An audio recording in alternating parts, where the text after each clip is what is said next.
Hə, deməli bu şəkil kimin idi İbrahim? Aha. Texniki baxış redaktorumuz Pərvanə xanımın çəkdiyi bu şəkil. Daha yaxından göstərək. Birinci gəlin sizə göstərim şəkli. Olar, bir dənə gedim göstərim. Pərvanə xanım. Hə. Deməli şəkil bu formatdadır. Deyir ki, həmişə şəkil çəkəndə əlimə bir qələm alanda bu şəkil çəkirəm. İndi bunu çevirək, izləyicilərimiz də görsün. Bəlkə izləyicilərimiz arasında da belə bir formatda şəkil çəkən var. Siz o xüsusda məlumat verməyinizi rica eləyəcəm. Güldan, gül. Qəşəng. Hə, buyurun. Şərhinizi istəyəcəyik Nino xanım. Mikrofonu hayaq. Aha, ilk analiz etməmişdən qabaq yaşını soruşuruq. Adətən indi qarşıda olur həmin şəxs. Görmürəm, bilmədim arxa planda bunu kim çəkib, neçə yaşı var. Amma çox təxmin etdiyimə görə 80-90-cı illərin təvəllüdə olan... 40 yaşda düzdür. Hə, 80-ci illərdə adətən daha çox güldan çəkirlər. 45 yaşı var, 80-ci ildə. Hə, düzgün təxmin etmişəm. Daha çox güldan çəkirlər və çaynik çəkirlər. Bu ondan irəli gəlir ki, həmin illərdə rəsm müəllimləri daha çox bu çaynik, güldan xanımlara uyğun bir şeylər çəkdiriblər. Sırada var, hamımız sıraya düzülmüşük. Buyurun. Və burada nəyi görürəm? Birinci soruşmaq istəyərdim, niyə balaca vərəqə çəkdi? Bu adətən insanın özünü sıxışdırmağı kimi olur, öz duyğularını balaca bir çərçivəyə salmağını göstərir. Və daha çox ikinci nüansa gələndə isə bir rəng istifadə eləyir. Bir rəng nəyi göstərir? Biraz soyuqluğu, necə deyim, isti deyil.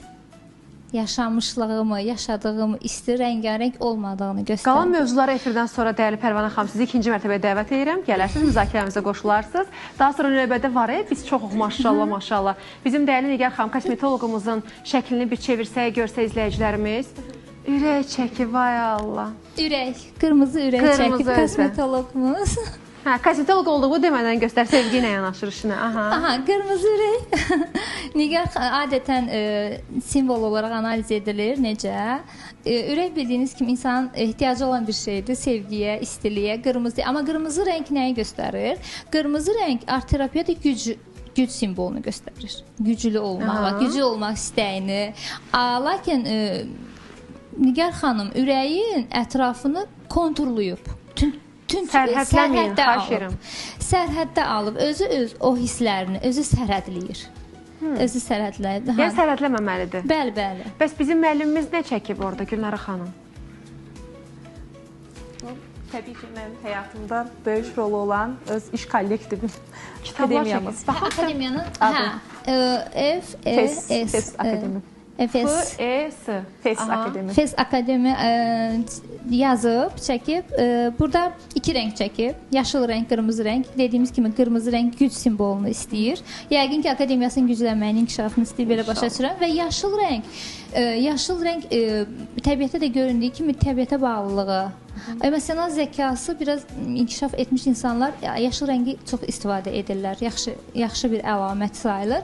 FES onun hədəfidir, hədəfini göstərir, hədəfi güclənməyini göstərir. Biraz burada FS sözünü hündürdə çəkib, hündürdə yazıb hərfləri. O bir önəmlidir yəni. Bəli, bəli. Orada köklənmədə, güclənmədə özündən narahatlığını göstərir. Yenə də deyir ki, daha yaxşı olsun. Məncə bu şəkilləri biz çox uzağa qoymayaq. Hələ efir sonrası bir çay süfrəsində oturub söhbət eləyərik. Görək Mir Məhəmməd bəy 1990-cı il təsadüf eləyir 36 il bundan əvvələ və at idi həmin il. Nə çəkir? Bunu çəkən bəy at çəkir. At. Və yalnız bir qələmlə mavi rəngdən istifadə edib. Belə analiz edə bilərəm ki, mavi rəng insanın sakitliyə, huzura ehtiyacı olmağını göstərir və at güc simvoludur. Burada belə görünür ki, o şəxs özünü güclü olaraq görmək istəyir, görür. Görmək də istəyə bilər, görə də bilər. Amma burada daha bir önəmli nöqtə var ki, at keçmişə doğru addımlayır. Vərəqin sol tərəfi keçmişimizdir, sağ tərəf gələcəkdir. Keçmişdə qalmısan qardaş. Sol tərəfə addımlayan əşyalar olsun, qatar olur, heyvan obrazları olsun. Sağ tərəf gələcəyə fokuslanır, sol tərəf keçmişə. Sol tərəfə istiqamətdirsə, bu insan keçmişə daha bağlıdır. Daha bağımlıdır.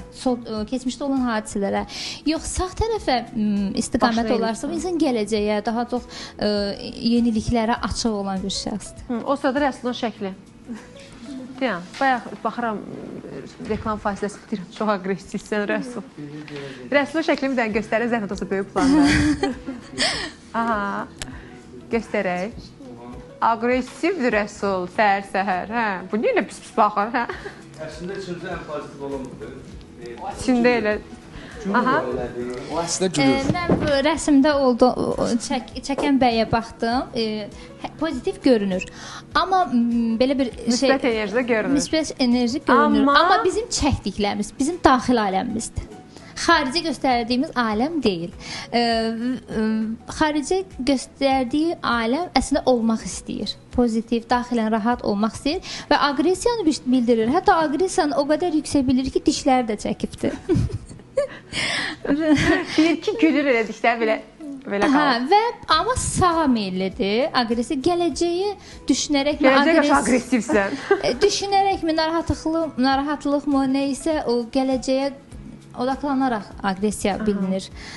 Saçlar da düz durur yuxarı, bu da. Yəni aqressiyanı maksimum şəkildə təsvir edibdir. Heç nə demirəm Rəsul. Üçün qardaş, yenə də bax da. Amma bir də burada imza atıb. Nə üzr istəyirsən, yenə də bax. İçi aqressiya doludur. Bir də burada imza atıb. Adətən imza atan şəxslər özünü təsdiq etmək istəyən şəxslərdir. Daha çox imza atırlar. Yəni öz mənliyini, öz şəxsiyyətin, öz gücünü, daha doğrusu öz gücünü təsdiq etmə arzusudur. Mən əlavə rəy vermək istəmirəm, ixtiyarım da yoxdur. Buyurun. Yaxşı bir şey, əlbəttə yaxşı bir şeydir. Buyurun.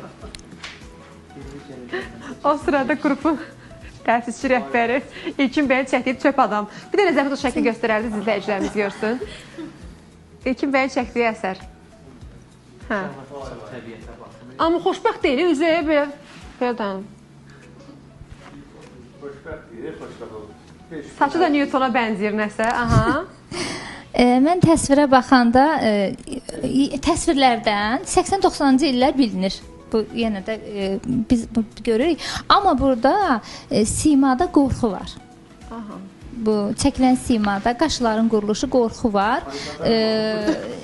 Əllərin hətta belə açılır, qorxu ilə bilinməsi, ayaqların qorxunu göstərir və əslində rəsm bacarığı bundan ibarətdir. Aha. Və sola daha çox meyllidir. Həmçinin bu təsvirdə solu daha çox çəkibdir təsviri. Qorxu var. Bir də düymələrin eyni nöqtədə belə punktualdır. Dəqiqdir. Mükəmməlliyətçidir. Yəni hər şeyin mükəmməl, super, ideal şəkildə olmağını istəyən şəxsdir.